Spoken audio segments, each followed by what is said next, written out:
sahabat Hermina, kembali lagi dengan saya Dr. Abila di acara Hermina Podcast. Nah, pada episode kali ini kita akan membahas tentang ngorok nih, sahabat Hermina, bersama narasumber kita yaitu Dr. Bernadetta Belinda, spesialis telinga, hidung, tenggorok, kepala dan leher yang merupakan dokter di Rumah Sakit Hermina Ciputat. Halo dokter. Halo sahabat Hermina, apa kabar? Oke, baik dok. Nah dok, kita kan mau ngebahas tentang ngorok nih dok. Nah tapi maaf ya dok, sebelumnya aku agak lemes dan kurang seger karena kemarin aku kurang tidur dok. Gitu. Mikirin podcast hari ini ya? Iya, deg-degan. Nah dok, sebenarnya seberapa penting sih dok tidur itu sama kesehatan kita? Bener sih, sebelum kita membahas tentang ngorok, ada baiknya kita paham dulu tentang tidur. Jadi tidur itu apa sih? Tidur itu mungkin bagi kita anggap sesuatu hal yang remeh ya, cuma merem langsung tidur gitu, nggak perlu usaha apa-apa. Nah, tidur itu adalah sebenarnya suatu periode yang sangat penting dalam satu hari kita, yaitu suatu periode untuk istirahat. Tidur itu adalah kondisi di mana badan kita mengalami penurunan aktivitas fisik, penurunan aktivitas mental, dan penurunan aktivitas sensorik yang bersifat reversible. Jadi reversible tuh artinya bisa balik lagi. Jadi setelah pas kita tidur, kita bisa bangun lagi. Itu yang bedanya dengan kalau misalnya orang pingsan atau misalnya orang meninggal gitu ya. Jadi kalau tidur tuh dia sifatnya reversible, kita bisa kembali bangun lagi. Nah, seperti pertanyaannya Dr. Abila tadi, seberapa penting sih tidur itu untuk kesehatan kita? Tidur itu ternyata sangat penting untuk kesehatan kita. Karena pada waktu tidur yang kita anggap tubuh kita nggak ngapa-ngapain, kayak shutdown gitu ya, kayak tubuh kita tuh istirahat. Ternyata pada waktu kita tidur sebenarnya tubuh kita tuh justru aktif banget. Nah, pada waktu kita tidur itu terjadi proses penyimpanan energi, konservasi energi. Terjadi proses untuk perbaikan dan recovery tubuh. Jadi kita nggak berasa kita tidur tapi sebenarnya tubuh kita itu semuanya bekerja untuk recovery. Juga terjadi proses maintenance otak pada waktu itu. Jadi pada waktu kita istirahat itu semua kejadian hari itu, apa yang kita lihat, apa yang kita dengar, apa yang kita pelajarin, itu semuanya pada waktu kita tidur diatur oleh otak untuk menjadi memori dalam otak kita gitu. Karena itulah pentingnya kenapa kita harus tidur. Karena yang kita anggap ternyata kita tuh nggak ngapa-ngapain, ternyata di situ terjadi banyak aktivitas sebenarnya dalam tubuh kita. Termasuk di dalamnya juga untuk membuang toksin, untuk ya kembali merefresh semuanya badan kita. Oh, berarti itu segitu pentingnya ya dok tidur ya. Makanya Dokter Abila rasanya lemes hari ini kurang tidur karena ya mungkin itu tidak cukup waktu untuk merefresh kembali badannya. Oh gitu dok. Iya nih dok, soalnya salah satunya tuh karena suami aku tuh kalau tidur ngorok dok, jadi aku suka kebangun-bangun tidurnya. Nah kalau ini sih sebenarnya bukan masalah Dokter Abila aja ya, tapi pasti banyak nih dari pendengar podcast Hermina yang mengalami hal yang sama ya. Yang ngorok tuh kadang bisa kitanya sendiri sehingga kita kurang tidur, atau karena orang di sebelah kita yang ngorok sehingga mengganggu tidur kita. Ya benar-benar. Oke. Gitu.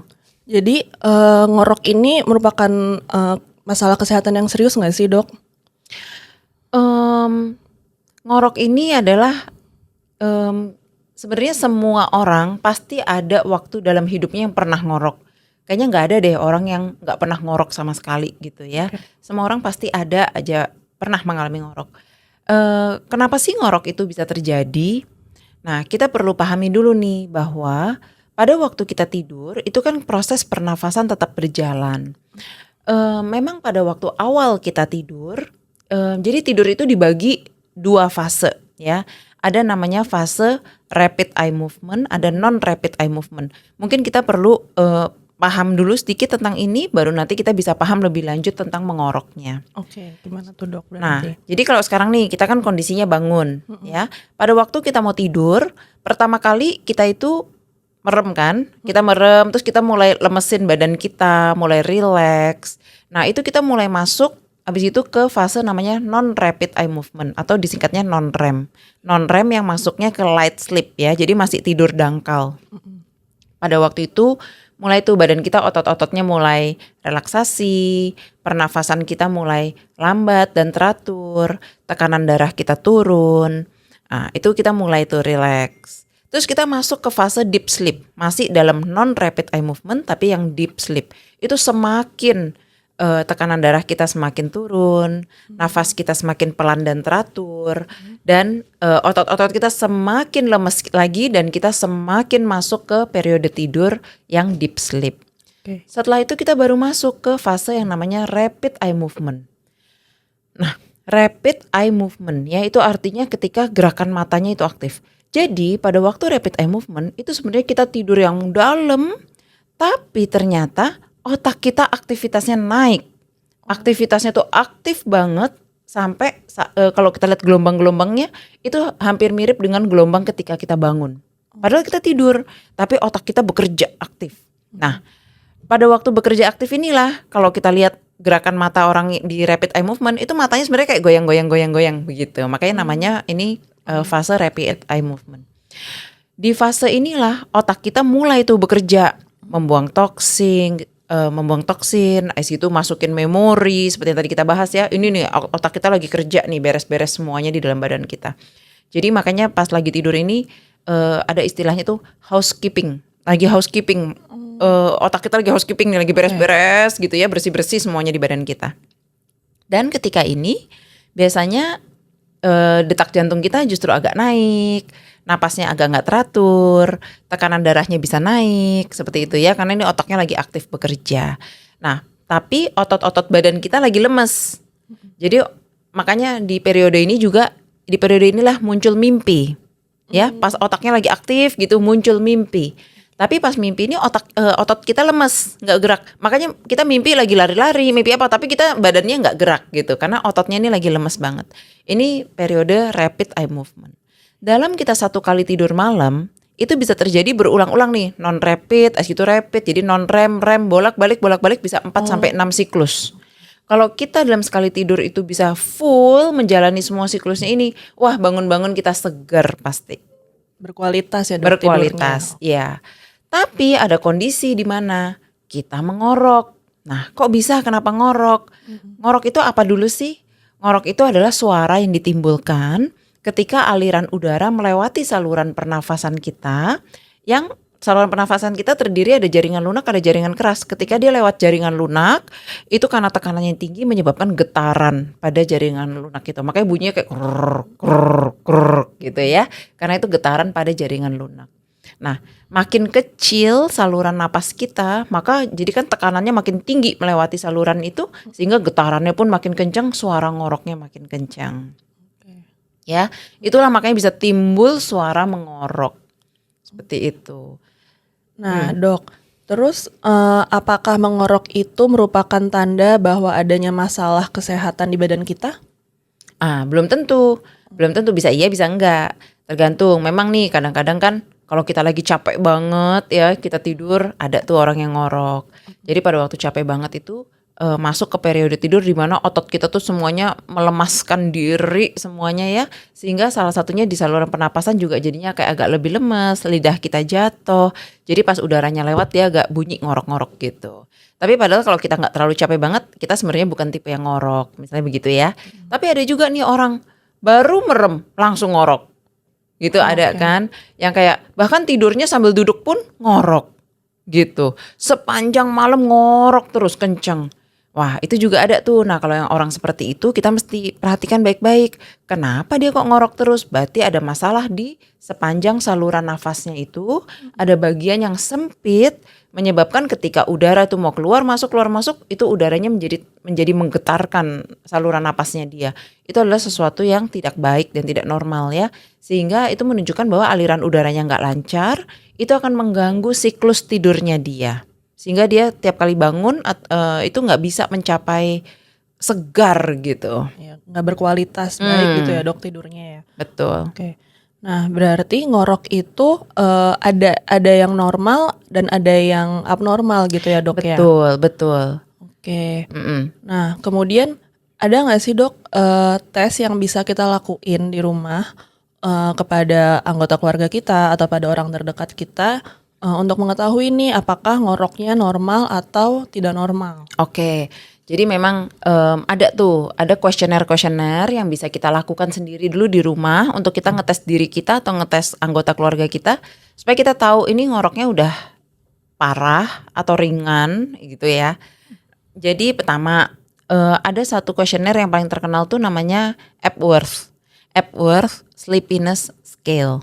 Itu adalah pertanyaan-pertanyaan yang nanti kita mesti kasih nilai nih, berapa sering sih misalnya berapa sering kita ngorok gitu, apakah kita bangun dengan kondisi seger atau enggak. Nanti kita bulet-buletin, kita jawab ya atau enggak, nomor 1, 2, 3 kayak gitu ya. Nah setelah kita mengisi kuesioner itu, kalau misalnya jumlah poin kita itu di atas 9, itu berarti kita udah mengalami gangguan tidur dan itu berarti kita sudah membutuhkan bantuan gitu. Apalagi kalau skor kita tuh udah di atas 15 di Epworth Sleepiness Scale ini ya, udah di atas 15, wah itu masih cepat-cepat berobat, berarti itu kita udah gangguan tidur banget gitu. Terus ada juga kalau yang untuk anak-anak itu namanya Pediatric Sleep Scale. Jangan dikira kalau anak-anak tuh nggak bisa ngorok loh ya. Pasti orang tua yang punya anak tahu nih, ada nih anak-anaknya juga masih kecil kok udah ngorok gitu ya. Nah itu bisa tuh ada namanya Pediatric Sleep Questionnaire. Nah di situ bisa diuji anaknya apakah masuk kategorinya ini, oh ya ini masih normal kok, atau ini sudah butuh perhatian, seperti itu. Berarti dari tes yang tadi dokter sebutkan itu kalau misalnya didapatkan angka yang sudah tinggi gitu ya dok, di atas 9 tadi ya, baru kita perlu untuk ketemu sama dokter spesialis ya dok ya. Betul. Oke. Nah biasanya untuk pasien-pasien dengan mengorok gitu dok, tindakannya apa sih dok yang diberikan? Oke. Nah untuk pasien yang mengorok dan sudah sampai datang ke dokter itu berarti itu pasti udah mengeluh banget gitu ya, karena biasanya kalau ngorok dikit-dikit tuh nggak datang ke dokter, dicuekin aja gitu kan. Kalau udah sampai datang ke dokter berarti itu sudah menimbulkan gejala atau menimbulkan keluhan-keluhan lain. Nah kalau udah seperti itu, dokter THT akan menganalisa dulu ini penyebab ngoroknya karena apa. Pertama kita mesti lihat dulu ada poin-poinnya gitu ya yang kita harus nilai ya. Salah satunya berat badan, karena memang harus diakui bahwa berat badan yang berlebih itu menyebabkan ukuran leher kita jadi tebal, jadinya kayak menyempitkan jalan napas kita gitu, sehingga itu juga menyebabkan ngorok ya. Jadi pertama itu berat badan, gitu kita lihat dari faktor usianya makin bertambah itu resiko ngoroknya juga makin besar. Kita nanti ukur lingkar lehernya. Kadang ada orang yang mungkin badannya kelihatan gak gemuk, tapi dia gemuknya di atas gitu, sehingga lehernya aja yang gemuk. Jadi mungkin dari body mass indexnya masih normal, tapi kok lehernya tebel gitu ya, sehingga itu. Terus juga laki-laki tuh memang punya faktor risiko lebih besar daripada perempuan untuk ngorok. Itu. Jadi pertama dokter THT itu akan ngecek dulu semua faktor-faktor itu. Setelah itu ada pemeriksaan lanjutan, yaitu pasiennya itu gimana ya? Pasiennya itu akan kita bawa ke ruang operasi atau namanya tuh atau pasien akan di ruangan khusus di mana pasiennya akan dibius sampai tahap seakan-akan pasien tuh lagi tidur gitu. Jadi tahap biusnya itu beda sama kalau bius seperti mau dioperasi gitu ya. Ini biusnya tuh cukup ringan aja sehingga pasiennya tuh seperti lagi tidur, dan pada waktu dia tidur tuh muncul dong ngoroknya keluar. Nah lalu dokternya dengan endoskopi menilai ke dalam untuk mencari ini mana nih yang bikin ngorok gitu di sepanjang saluran nafasnya itu. Gitu. Lalu juga ada pemeriksaan lain itu namanya sleep study ya. Sleep study itu di mana pasien menginap di rumah sakit, lalu kita observasi selama periode pasien tidur, itu kita pasang alat-alat di tubuhnya pasien, di mana kita bisa menangkap apakah pada waktu pasien tidur itu ada fase namanya hipopne atau apne. Itu di mana ada fase ketika pasien lagi tidur, saking ngoroknya dia ya, saking tersumbatnya saluran napasnya, ternyata ada periode di mana pasien tuh tidak bernafas gitu. Nah itu ada sleep study juga seperti itu. Jadi banyak kita harus kalau dokter THT itu harus periksa dulu gitu loh, seberapa parahnya, lalu sumbatannya di mana. Baru setelah itu semua tahu, baru nanti dokter THT akan menganjurkan apa yang bisa dilakukan untuk pasien ini gitu. Nah, biasanya tuh tindakannya apakah dengan obat-obatan saja bisa, dokter, atau ada tindakan yang lebih invasif gitu? Pertama, kalau untuk pasien-pasien yang seperti tadi ya berat badannya berlebih, itu yang pasti dianjurkan untuk diet dengan menurunkan berat badan, ukuran lingkar lehernya mengecil, itu nanti mengoroknya juga bisa hilang. Nah kalau itu kan tidak perlu tindakan invasif, nggak perlu sampai dioperasi gitu ya. Tapi tentunya itu butuh waktu dan komitmen dari pasien yang lama, karena nggak mungkin diet cuma seminggu langsung kurus gitu, nggak mungkin kan. Iya. Pasti itu butuh waktu lebih lama, jadi komitmen pasien. Terus yang kedua, untuk skala tertentu dokter akan menganjurkan pakai alat namanya CPAP. Mungkin kalau pendengar podcast Hermina pernah lihat ya atau browsing-browsing gitu, namanya CPAP ya, CPAP. Nah itu kalau dilihat itu adalah suatu alat yang digunakan pada waktu pasien tidur. Alatnya itu seperti sungkup gitu ya, dipasang, lalu nanti di meja sampingnya tempat tidur ada alatnya lagi, di mana alat itu akan meniupkan udara selama pasien tidur. Jadi khususnya pada waktu pasien ternyata ada periode dia tidak bernafas, misalnya lagi tidur, saking tersumbatnya dia ternyata nggak nafas, alatnya ini akan meniupkan udara untuk memastikan bahwa oksigennya itu masuk sehingga tidak ada periode pasien itu tidak bernafas. Itu namanya alatnya CPAP ya, CPAP. Tapi memang kalau CPAP itu agak mahal. Tapi walaupun mahal, namanya untuk bernafas itu life saving ya, bisa menyelamatkan nyawa seseorang. Jadi kalau memang ngoroknya udah berat, ya sebaiknya sih beli itu, pakai CPAP itu. Terus yang selanjutnya adalah apabila gangguan bernafasnya itu disebabkan karena masalah anatomi. Jadi bila ada struktur-struktur yang memang kayaknya tuh lebih panjang, atau memang salurannya tuh lebih sempit, atau ada salurannya tuh yang lebih lemah gitu ya, sehingga pada waktu nafas tuh dia kayak keplek kayak gitu sehingga bunyi. Atau kalau pada anak-anak biasanya tuh misalnya karena anaknya tuh punya amandel, misalnya dia punya adenoid sehingga menyebabkan gangguan bernafas.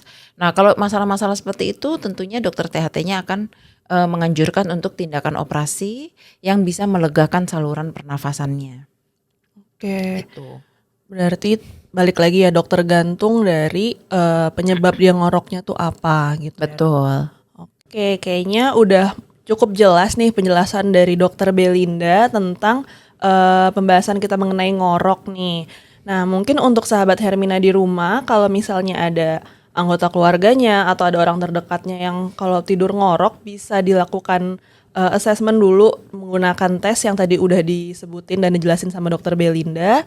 Dan apabila didapatkan hasil yang skor yang cukup tinggi, mungkin bisa dibawa untuk berobat ke dokter spesialis THT. Bisa ke dokter Belinda di Rumah Sakit Hermina Ciputat. Nah, sekian untuk podcast yang ini ya dok ya. Semoga bermanfaat. Terima kasih sahabat Hermina. Terima kasih.